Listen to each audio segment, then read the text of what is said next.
His father urging him, show the left hand, feint with the left hand, but throw the right. He didn't like that one left that Vasyl threw. Anything can happen in boxing. I mean, Lomachenko completely outclassing Piriyapinyo. Go ahead. Cruising. We're discussing other featherweight matchups, and then all of a sudden, he loses the function of one arm and has to try to now survive, and he continues to win rounds, in fact, against a determined challenger.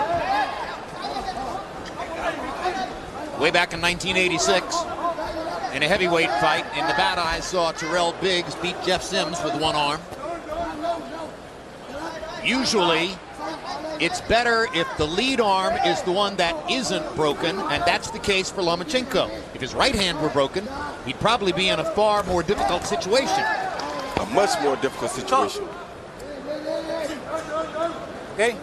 You okay? And you see the blood coming from the nose of Piriyapinyo, as even with only one hand, Lomachenko is able to draw blood from Piriyapinyo here in round number 9. 9 of a scheduled 12. I wonder if it was Lomachenko's right hand, if he wouldn't switch around and fight orthodox. He seems like the kind of guy who maybe could pull that off.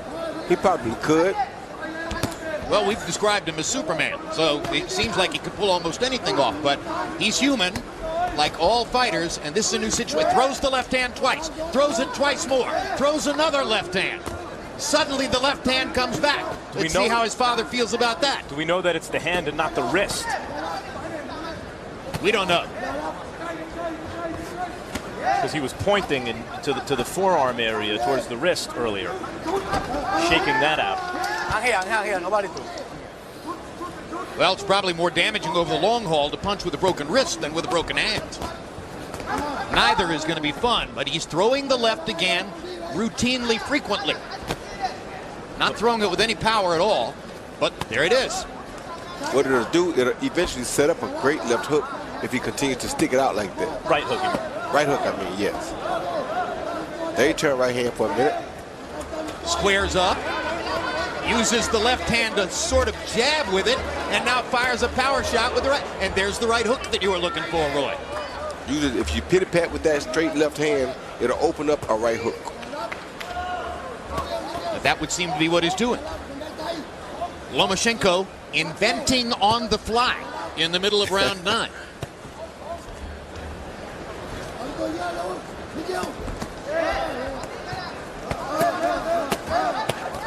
You see this with special athletic fighters also, where they maintain that kind of electric energy in every round. They don't let their opponent back in the fight because they suddenly become flat in the middle of a fight. And that's Lomachenko.